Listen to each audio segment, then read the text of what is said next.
예레미야가 2장입니다. 2장 1절부터 10절까지입니다. 성도님, 오늘 말씀은 크게 네 단락으로 나눌 수 있습니다. 1절부터 5절까지는 허물어진 도시 이 예루살렘에 대해서, 그리고 6절부터 두 번째 단락 6절부터 7절은 파괴된 성전과 버려진 제단에 대해서, 그리고 8절부터 9절 상반절까지는 무너진 성벽에서 통곡하는 모습, 그리고 9절부터 10절까지는 무너진 백성들의 슬픔을 말하고 있습니다. 첫 번째 단락 1절부터 5절까지에서는 이 예루살렘 도시가 허물어지고 파괴된 나라 이스라엘에 대해서 슬퍼하는 내용입니다. 1절 보시면 어찌하여로 시작해서 이 예가를 슬픈 노래를 부르고 있습니다. 우선 이 시온의 죽음을 넘어 유다에게 내리신 재앙에 집중을 하고 있습니다. 시인은 부르짖고 있습니다. 어찌하여 주님이 딸 시온을 분노의 구름으로 덮으셨는가라고 질문을 하고 있습니다. 주님이 이스라엘의 아름다움을 하늘에서 땅으로 던지셨다고 말을 하고 있습니다. 이 시인의 어떤 격정과 분노가 심장 밑바닥에서부터 솟구치는 것을 우리가 그 표현으로 알 수가 있습니다. 또한 이 재앙의 주체를 주님으로 지금 명시를 하고 있습니다. 자, 이때 시온을 향한 이 분노의 구름과 이스라엘의 아름다움이 대비되는 것을 볼 수가 있습니다. 애적 이스라엘의 조상들이 이집트를 떠나올 때 구름은 하나님의 보호를 상징했지만 지금은 심판과 저주의 구름이라는 것을 알 수가 있습니다. 그동안 하늘처럼 드높았던 이 이스라엘의 이 아름다움, 이 하나님의 영광이 땅에 내동댕이 친 것은 바로 주님 본인이라는 것입니다. 이렇게 이스라엘은 요새화된 높은 성벽으로 그동안 하나님의 보호하심 아래서 안전할 수 있었습니다. 이런 안전과 영광을 표현한 말이 오늘 본문의 도성, 성체, 성벽, 망대, 성문, 빗장 등의 단어입니다. 그러나 그때의 아름다움이나 영광이 이제는 오히려 주님에 의해서 파괴되고 있다는 것입니다. 이런 하나님의 심판은 굉장히 가혹했습니다. 시인은 시온이 아니라 이스라엘이라고 말함으로써 이 도시 전체, 그러니까 예루살렘의 멸망뿐만이 아니라 이 나라의 멸망을 지금 강조를 하고 있습니다. 나라에 대한 이 멸망과 이 버림받은 이미지를 강조하는 동사가 계속되는 것을 볼 수가 있습니다. 노하다, 그리고 사르다, 허물어지다, 뒤엎다, 자르다, 패하다, 부수다 등등 많은 동사가 그것을 반복하면서 강조하고 있습니다. 하나님은 그의 진노의 날에 그의 발판마저 기억하지 않으신다고 1절에서 말을 하고 있습니다. 여기서 하나님의 발판은 성전이나 법궤를 가리키고 있습니다. 이 성전과 법궤는 이 언약 백성에게 하나님의 임재를 상징하는 바로 언약의 핵심이라는 것을 알 수가 있습니다. 성전은 하늘의 상징이라고 볼 수가 있습니다. 하늘과 땅이 만나는 장소이며 창조 세계의 소유자라는 것을 그것을 통해서, 법궤를 통해서, 성전을 통해서 보여주십니다. 그러나 그 성전의 하나님이 이스라엘 백성을 지금 잊으셨다고 말을 하고 있습니다. 자, 이스라엘은 더는 이 하나님의 보물이 아니라는 것입니다.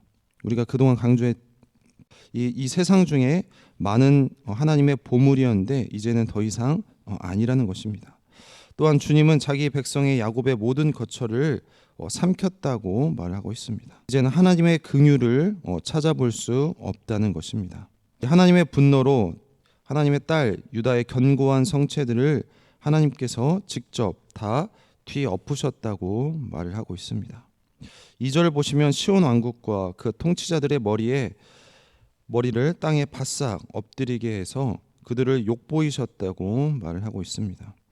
하나님이 그 어떤 동정심도 없는 잔혹한 가해자로 지금 묘사를 하고 있습니다.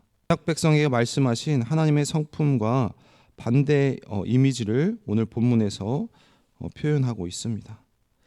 자, 이러한 이유는 하나님의 예언자를 통해서 경고하셨으나 회개가 없는 이스라엘의 그런 반역과 불순종에 대해서 하나님께서 심판을 심판하려고 하셨지만 그 유예 기간이 이제는 끝났음을 의미하는 것입니다. 이렇게 이스라엘 통치자들의 위엄과 존엄성이 땅으로 추락했다는 것은 국가가 멸망했음을 의미하는 것입니다. 주님의 맹렬한 진노로 이스라엘의 군사력을 상징하는 모든 뿔을 꺾으셨다고 말을 하고 있습니다. 대적 앞에서 그들의 힘의 상징인 오른손을 뒤로 거두시고 맹렬한 불이 사방을 집어삼키듯이 그가 야곱을 불태우셨다고 3절에서 말을 하고 있습니다. 주님은 원수처럼 그의 활을 당기고 오른손을 들었습니다. 원수처럼 진귀한 모든 사람과 물건을 죽이고 파괴하셨습니다. 딸 시온의 장막에 분노를 불처럼 쏟으셨습니다. 주님의 오른손은 이집트에서 야곱의 후손들을 구출하신 그런 구원의 손이었지만 이제는 원수의 활을 당기는 손이 되어서 귀중한 사람들을 향해서 불화살을 당기는 그런 역설적인 손이 되었습니다. 하나님은 마치 이스라엘을 원수처럼 다루는 것을 오늘 본문에서 볼 수가 있습니다. 이스라엘을 삼키셨고 모든 궁궐을 삼키셨고 그동안의 견고한 하나님께서 보호하셨던 그 성들을 하나님께서 파괴하셔서 딸 시온이 신음하는 통곡과 탄식을 배가시켰다고 5절에서 말을 하고 있습니다. 우리는 주님이 원수처럼 그리고 대적자처럼 이스라엘을 치셨다는 것을 3번이나 반복하면서 하나님의 분노를 묘사를 하고 있습니다. 성도 여러분, 이렇게 이처럼 하나님께서 이스라엘 가운데 그리고 예루살렘의 긍휼을 거두자 이스라엘은 멸망하였습니다. 하나님께서 긍휼하기를 멈추고 진노하사 예루살렘이 드디어 무너진 것입니다. 그동안 당신의 발등상이요 자부심이었던 성읍을 하늘에서 땅으로 던졌다는 것입니다. 그들이 잘해서 그들이 잘 믿어서 보존된 것이 아니라 그동안 하나님의 긍휼로 하나님의 은혜로 유지되었던 것인데 그마저도 내려놓자 그동안 그들을 보호했던 이 견고한 성 예루살렘 성이 잿더미가 되고 지도자들은 수치를 당한 것입니다. 그동안 수없이 많이 하나님께서 경고하였지만 그들은 듣지 않았습니다. 하나님은 팽개쳐진 성전과 언약을 자의적으로 자기들의 생각으로 신뢰를 했습니다. 여기에 법궤가 있으니까 그리고 성전이 있으니까 절대 멸망하지 않을 것이라고 해석하고 자의적으로 해석을 한 것입니다. 하나님과의 관계 없이 자기들만의 신앙으로 하나님을 오해했던 이스라엘의 최후를 볼 수가 있습니다. 다음 단락은 6절부터 7절 단락입니다. 이번 단락에서는 파괴된 성전에 초점을 두고 있습니다. 주님께서 그의 초막을 정원처럼 헐어버리셨다고 하나님의 거처를 일시적인 공간을 뜻하는 광야 시절의 장막으로 표현하여 화려한 솔로몬 성전의 영광을 지금 제거하고 있는 것입니다. 더군다나 그것을 헐어버리신 것은 그가 폭력적으로 다루셨다는 말로 하나님과 이스라엘 사이의 지금 단절을 드러내고 있는 표현입니다. 하나님께서 직접 자기 처소를 지금 부시진 부순 마당에 그동안에 그들이 철저히 지켰던 이 절기와 그동안의 안식일 준수가 그들에게 하나님에게 무슨 의미가 있겠습니까? 하나님께서는 절기를 폐하시고 시온을 기억에서 지우시고 안식일도 지우셨다고 6절에서 말을 하고 있습니다. 분노에 찬 저주를 왕과 제사장들에게 그 지도자들에게 지금 퍼붓고 있는 것입니다. 하나님과 이스라엘 언약 관계를 유지하기 위해 제사 제도와 그리고 이것을 집례할 제사장은 하나님과 인간 사이에 매우 중요한 그런 가운데 매개체였습니다. 그런데 하나님은 인간 통치의 권력의 수장인 이 왕과 함께 이제는 그 제사장을 멸시한다는 것입니다. 하나님은 이 역겨운 분노에 찬 저주가 국가 통치 시스템과 종교 제도를 이제는 없앤다고 말을 하고 있습니다. 하나님은 마치 폭력적인 신처럼 오늘 본문에서 보일 정도입니다. 이러한 시인의 언어는 당시 사람들이 겪은 어떤 잔인성과 그리고 고통의 극단을 상상하게 하여서 읽고 있는 이 독자들의 마음을 다시 한번 생각하게 합니다. 하나님께서는 직접 자기 제단을 헐어버리시고 자기 성소를 거부하시고 시온의 궁전의 성벽들을 이제는 그 원수의 손에 넘기시는 것을 볼 수가 있습니다. 하나님의 성전 곧 이 여호와의 집에서 난폭하게 성전의 기물을 약탈하고 그리고 신성을 모독하고 그리고 그들은 하나님을 되는 이미지를 묘사를 하고 있습니다. 자, 그렇게 성전은 전쟁의 소음으로 그리고 인간들의 말로 채워진 상태라는 것을 이 단락에서 보여주고 있습니다. 그래서 8절부터 9절 상반절은 이 무너진 성벽, 예루살렘 성벽에서 통곡을 하는 모습을 묘사를 하고 있습니다. 이러한 백성들의 탄식은 파괴된 성전과 제단에서 무너진 성벽으로 이어지는 것을 볼 수가 있습니다. 계속해서 시인은 통곡을 하고 있습니다. 이제는 예루살렘 성벽을 헐기로 결심하신 하나님, 그리고 성벽에 측량하는 줄을 대어 무너뜨리는 일에서 손을 떼지 않으셔서 성벽과 성곽이 통곡하게 하시고 녹초가 되게 하신 것을 하나님은 성문을 땅바닥으로 무너져 내리게 하셨고 그 문빗장들을 부수고 파괴했다고 9절 상반절에서 말을 하고 있습니다. 자, 이것은 바벨론 군사가 성벽을 허물고 문빗장을 부수며 성을 함락한 것을 묘사를 하고 있습니다. 이제 하나님께서 직접 성벽을 허물기로 계획하시고 작정하시고 실제 그 행동을 하셨다는 것입니다. 성전을 파괴하기에 측량한 분도 바로 하나님이라고 말을 하고 있습니다. 자, 이렇게 슬픈 노래를 부르는 이 하나님의 분노가 맹렬한 공격으로 시행된 것이라고 시인은 계속해서 탄식을 하고 있습니다. 하나님 이제 도시를 전멸시키고 성벽을 허물고 하나님의 거처와 성처를 허물어서 땅을 뒤엎고 거주자들을 모두 다 삼키게 하셨다는 것입니다. 자, 시인은 이러한 처참한 모든 광경을 목격하고 살아남은 자로서 이렇게 파괴된 도시를 지금 의인화해서 노래를 하고 있는 것입니다. 이러한 딸 시온은 2장부터 시작부터 하늘로부터 무자비하게 내던져진 딸이라고 묘사를 하고 있습니다. 이렇게 하나님이 시온의 특권적 선민이라는 것, 특권적 지위를 없애고 도시의 인격성을 파괴하는 것을 오늘 본문은 묘사를 하고 있는 것입니다. 자, 이스라엘의 아름다움을 무너뜨린 이 하나님의 거룩한 거주지로서 지리적인 중요성이 있는데 그것을 이제는 제거하신다고 말을 하고 있습니다. 마지막으로 9절 하반절부터 10절 단락입니다. 자, 이제 시온의 파괴에 따른 백성들의 흩어짐과 살아남은 자들의 반응이 이어지는 것을 볼 수가 있습니다. 시온 그녀는 왕과 지도자들 곧 최상부층의 통치 계급은 문민족 가운데로 이제 포로로 흩어지게 될 것입니다.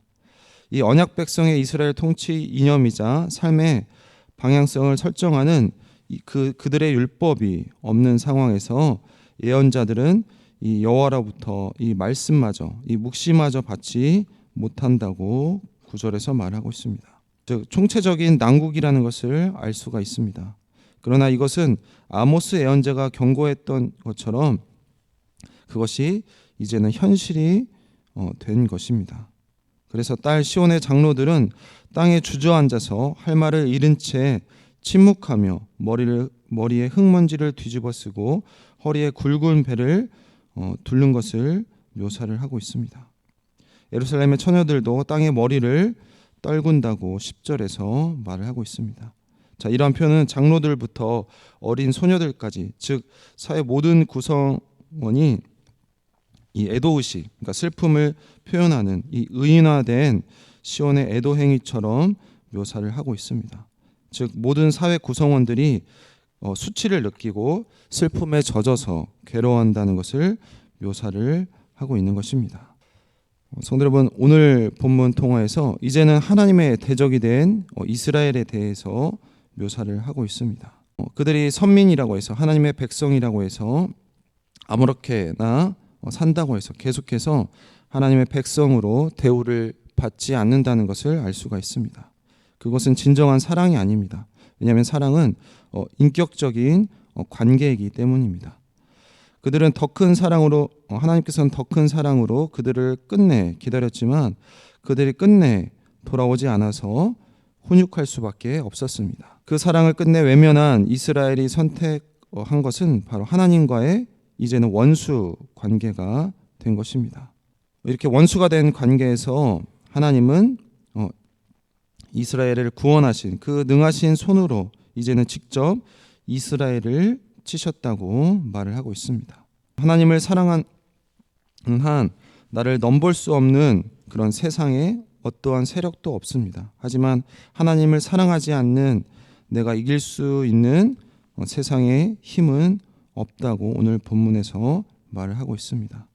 성도 여러분, 우리는 하나님을 사랑하고 있습니까? 아니면 오늘 본문에 나온 것처럼 하나님의 원수가 되어서 세상에서 두려워하고 있습니까? 또한 오늘 본문에서 순종 없는 그리고 관계가 없는 예배는 소용없다고 하나님께서 직접 말씀하고 있습니다. 이 심판의 날에 성전도 제단도 그동안에 지켰던 절기도 안식일도 그리고 그들을 다스렸던 왕도 제사장도 하나님께서 모두 직접 멸하셨습니다. 전부 다 세상보다 다 더러워졌고 그곳에서 참되게 진정으로 예배할 자들이 이제는 예루살렘에 없기 때문입니다. 하나님께서 그들에게 원하는 것은 어떤 고기나 돈이나 아니면 찬송이 아니었습니다. 하나님께서 원하신 것은 바로 하나님의 말씀에 순종하는 그런 백성들, 이 사람들의 마음을 원하셨고 그들과의 지속적인 이 사랑의 관계를 원하셨습니다. 그들은 그러나 가장 중요한 재물이 이제는 쓸모 없어졌으니 나머지 껍데기들은 아무 의미가 없다고 하나님께서 직접 말씀하십니다. 그동안 하나님의 말씀을 무시하고 하나님의 말씀을 외면한 백성들은 이 예루살렘 성에서 원수들과 함께 직접 파괴된 것입니다. 그동안 이 하나님 배교의 앞장을 섰던 하나님의 대리 통치자였던 왕과 그리고 방백과 그리고 귀족들과 제사장들과 선지자들까지 하나님께서 직접 다 외면하셨습니다. 이제 율법을 배우고 묵시를 듣고 모략을 세우는 길은 하나님께서 다 끊어버리셨다고 직접 말을 하고 있습니다. 하나님의 말씀을 들을 수 있을 때 그리고 하나님의 말씀을 지킬 수 있을 때 그리고 하나님의 말씀을 배울 수 있을 때 배워야지 하나님께서 계속 기다려주지 않는다고 오늘 말씀에서 말을 하고 있습니다. 하나님께서 기회를 주실 때 하나님의 말씀을 듣고 그리고 하나님께서 기회를 주실 때 하나님의 말씀에 순종하는 우리 모든 성도님들이 되시길 주님의 이름으로 축원드립니다. 기도하겠습니다. 하나님 감사합니다. 하나님 그동안 하나님의 긍휼로 지켜주었던 이 예루살렘 성과 이스라엘이 하나님 심판받는 것을 보았습니다. 하나님 그동안 그들이 잘했기 때문에 하나님 그들이 그동안 잘 믿었기 때문에 하나님 예루살렘 성이 지켜진 것이 아니라 하나님께서 기다려주시고 하나님께서 긍휼히 여겨주셔서 지었다는 것을 이스라엘 백성들은 몰랐습니다. 하나님 오늘날도 우리도 마찬가지로 우리가 이렇게 하나님 은혜 가운데 있다는 것 하나님께서 베푸신 긍휼이라는 것을 깨닫고 늘 감사하는 성도님들이 다 될 수 있도록 도와주시옵소서.